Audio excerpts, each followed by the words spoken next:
Another police-involved shooting, this time of Anthony Alvarez, right on the heels of video released showing the death of 13-year-old Adam Toledo. That is the focus of tonight's Spotlight Politics. Here with that and more, our WTTW News reporter Matt Masterson, who has been covering the Alvarez shooting, along with Heather Sharon, Amanda Vinicky, and Paris Schutz. So, gang, we're not going to show the video of that police shooting of Anthony Alvarez in full again, but we are going to show the foot chase that preceded that shooting. Paris, walk us through a bit of what we're seeing here. Well, so this is the body cam footage of the police officer chasing down Mr. Alvarez, rounding the corner. There's Mr. Alvarez, and right there is where the shots happen. Now you're seeing surveillance footage from the house that again show it's a better angle of Alvarez with the gun. So apparently, allegedly, a gun in his right hand. And here you go, the body cam footage again from the witness cop, the second cop that was following this. And you know, the slowed down part here, there's the arrow. This is CPD doctored footage here, and they did this with the Adam Toledo case because they're trying to sort of paint a picture here of all the circumstances that surrounded what happened, that the police officer was facing in that moment, that apparently Mr. Alvarez had a gun, and you know, this is sort of the case that they will make, you know, as COPA investigates here and the state's attorney decides whether to investigate whether this was a wrongful shooting or not. Matt, welcome to Spotlight Politics. Mayor Lightfoot said that this should not have happened after a routine traffic stop. What more do we know about that? That's kind of the big question right now. That was the biggest window we got into what preceded this foot chase, was the statement from Mayor Lori Lightfoot this morning that this involved some sort of minor traffic offense. But the videos that we saw, the surveillance footage, showed us Anthony Alvarez walking through a gas station parking lot. He wasn't in a car. He wasn't around a car, and the police vehicle that started chasing him came right through the parking lot as he was walking. So it's not exactly clear right now what the mayor was referring to. Police officials have recognized that the officers involved, they recognized Alvarez, they said, but they didn't elaborate on that. The Civilian Office of Police Accountability has said that Alvarez was familiar to police as well, but we don't have a full explanation for why that is right now. Police Superintendent David Brown spoke a little bit on this today, but he declined to give any insight into what preceded this at all, while COPA's investigation is still going on. And the mayor issued another statement this afternoon that again referred to a minor and inconsequential incident, but didn't give any background on what exactly happened before this. And Chicago Police Superintendent David Brown, as you said, he did speak to the media after the video of the foot chase was released. Here is some of what he and Mayor Lightfoot said today. This shooting involved a foot chase. The department is making progress on my directive to revise the foot chase policy. As I've said before, it's one of the most dangerous activities that officers engage in. We hope to roll out and implement the foot pursuit policy within the next few weeks. So 2 videos of police-involved shootings released within a few weeks, both involving foot chases. Heather, what, if anything, is happening to change that foot pursuit policy?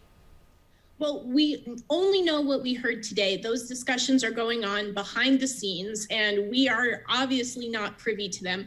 But this is not as simple as sending a memo to all of the department's police officers. This policy not only has to pass muster with the superintendent and the mayor, but it also has to be approved by the team that's implementing the federal court order that requires the Chicago Police Department to reform. So that is another level of scrutiny that this new policy will have to meet, but this is not something that should have caught anybody involved off guard. The city has known since 2017 that foot chases are very deadly and that they were encouraged by the Department of Justice to put a policy in place. However, nothing was done until Adam Toledo was killed. I'm sorry, can I jump in really quick? Because I said something before and I want to clarify it. I said that CPD footage was doctored. Doctored kind of assumes something nefarious. Doctored is probably not the right word. It was enhanced, let's say, with that arrow, was slowing it down to, again, try to sort of paint a full narrative of what the police officer is seeing. Fair point, Paris. Thank you. Matt, what do we know about the status of the officer now? For now, he remains on the typical 30-day administrative leave that all officers are placed on after a shooting. COPA, which is still investigating the shooting, has said that the police department should go a step further with that. They recommended today that the officer should be relieved of his police powers, not only for the 30 days, but throughout the duration of its ongoing investigation. So much longer than that 30-day window, presumably. COPA said that recommendation was based on information that it has already obtained in the early stages of this investigation, going back the last few weeks since the shooting occurred. As of this afternoon, we've been told that Superintendent Brown is aware of that recommendation and he's taking it under advisement, but to this point, they have not said if he's actually been stripped of his police powers. Okay, and Heather, do we know yet why not? Why that hasn't been done?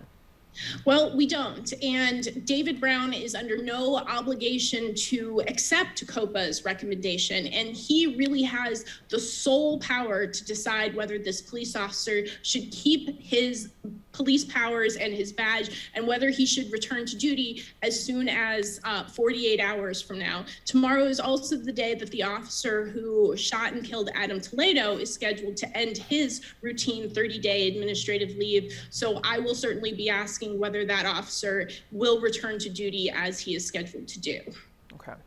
So shifting to state politics, Illinois is poised to lose one House seat in Congress with the release of the latest census data. Meanwhile, as lawmakers in the General Assembly are hammering out a new map, Governor J.B. Pritzker urges legislators to work together. Take a look. Well, as I've said, I will veto an unfair map. I do believe that Democrats and Republicans should get together to adopt this map. I hope that Republicans will choose to work with Democrats on the map. Right now, it looks like they're just saying no. So, Amanda, did the governor break his promise? Yes. When he was a candidate, he was asked in a survey by Capital Facts, this is a prominent political insiders blog, directly asked the Democratic candidates, probably the Republicans too, for governor, what they would do if they were given a map that was drawn either by the legislative leaders, legislators themselves, their allies. And Pritzker said yes, he would veto a map that was drawn by legislators. He has most certainly changed his tune. He's now saying that, well, they didn't pass a constitutional amendment to do that.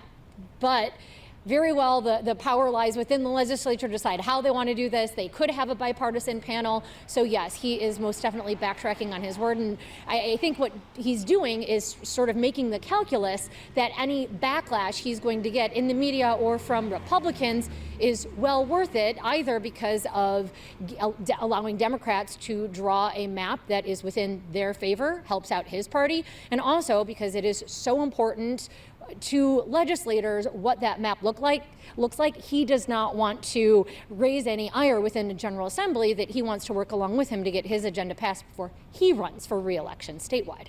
Paris, don't the spoils go to the victor? Traditionally, that's how it worked, but there's also the national aspect here that Governor Pritzker is aware of, is that redistricting, gerrymandering is going to happen in red states and blue states. So in a state like Illinois, the map will be probably more disproportionately in favor of Democrats than the population. But in states like Wisconsin, North Carolina, Texas, it'll be the other way around. And you have the House, which is Democrats have a tenuous advantage in the House and a 50-50 split in the Senate. So every single seat here in this remap counts. And I'm sure the governor is aware of that. So on the pandemic front, demand for shots, is that slowing down, Amanda? And if so, how else is the city getting creative to boost vaccine participation? It does appear as if it is slowing down. We knew that we would get to this point in the city of Chicago and elsewhere, and it appears as if we are reaching it. The city trying to do something about that with this vaccine passport that could perhaps give people some perks, better seats at concerts, if and when we actually have any sort of concerts. And also, I think it's called Vax Relax. So trying to get people to not just entice them with the stick, the fear of getting the coronavirus and spreading it to loved ones, but also a bit of a carrot. All right. And Heather, briefly, United Center is closing to walk-in appointments starting on May 11th. What's that about? Well, it is part of the shift to managing the surging demand that the city really couldn't accommodate for COVID-19 vaccines, to encouraging people who are more reluctant or a little bit more hesitant to get the shot, and to really meet them where they are. So that whole thing will change. It is going to be a regional approach through each part of the city. The city's got a bunch of money that it has from the federal government that it's going to give to community organizations to do that work. So the idea is, you won't have to go to the United Center, but maybe you'll get your shot at a laundromat or a library or something in your neighborhood, somewhere where you can talk to somebody, especially if you've got questions, rather than the huge United Center operation. Okay, that's Spotlight Politics. Thanks to the team, Matt Masterson, Heather Sharon, Amanda Venicky, and of course, Paris.